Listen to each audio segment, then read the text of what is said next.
రోజు దొండకాయ తొక్కు చేసి చూద్దాం.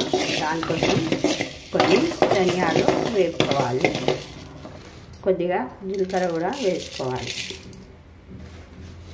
ధనియాలు జీలకర్ర మంచిగా కొంచెం వేపుకోవాలి.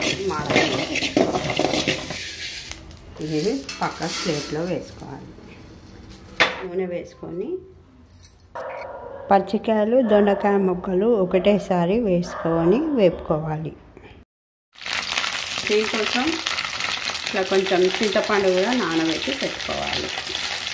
కొంచెం కొత్తిమీర పుదీనా కూడా తీసి పెట్టుకోవాలి. దీన్ని మంచిగా క్లీన్గా కడిగి వాటిలోనే వేసుకోవాలి.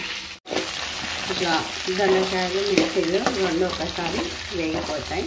కొంచెం వేసి ఇట్లా వేసుకోవాలి. ఇందులోకి కొంచెం అల్లము ఎల్లిపాయలు కూడా వేసుకోవాలి.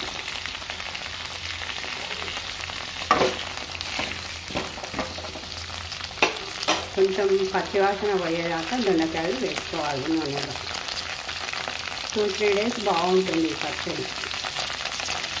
మంచిగా నూనెలో కొంచెం మంచిగా ఫ్రై అయిపోయినాయి, కలర్ చేంజ్ అయ్యాయి కదా. ఇప్పుడు వీటిలో కొంచెం కొత్తిమీర పుదీనా వేసుకోవాలి. ఈ కొత్తిమీర పుదీనా కూడా ఇందులో కొంచెం మంచిగా మగ్గాలి. కొంచెం దాన్ని పచ్చివాసన పోయేదాకా ఇందువల్ల మగ్గాలి. మగ్గిన తర్వాత చల్లారిన తర్వాత గ్రైండ్ చేసుకోవాలి. పచ్చిమిరపకాయలు, దొండకాయ, కొత్తిమీర పుదీనా, చింతపండు, ధనియాలు, జీలకర్ర, ఎల్లిపాయలు, అల్లము వేసుకొని గ్రైండ్ చేసుకుంటే తొక్కు సూపర్గా ఉంటుంది. దొండకాయ తొక్కు, దొండకాయ పచ్చడి. Thanks for watching. మా ఛానల్ని సబ్స్క్రైబ్ చేయండి, లైక్ చేయండి, షేర్ చేయండి. వీడియో లాస్ట్ వరకు చూడండి, మంచి కామెంట్స్ పెట్టండి. ఇప్పుడు కొంచెం చల్లారిన తర్వాత తొక్కు గ్రైండ్ అయిన తర్వాత పోపు వేసి చూపిస్తాను. ఇక్కడ ఉప్పు పసుపు వేసుకొని మంచిగా మెత్తగా గ్రైండ్ చేసుకోవాలి. కొంచెం కచ్చబచ్చ ఉన్నా కూడా చాలా బాగుంటుంది.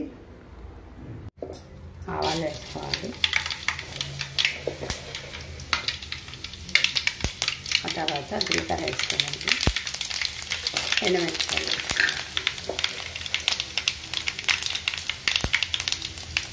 కొంచెం ఇట్లా అనుకుంటే మంచిగా మిరపకాయలంతా కాలు వేగిపోతాయి. నూనెలు మంచిగా కాలుతాయి. ఇప్పుడు పోపు రెడీ అయిపోయింది. పచ్చడిలో పోపు వేసుకుందాం.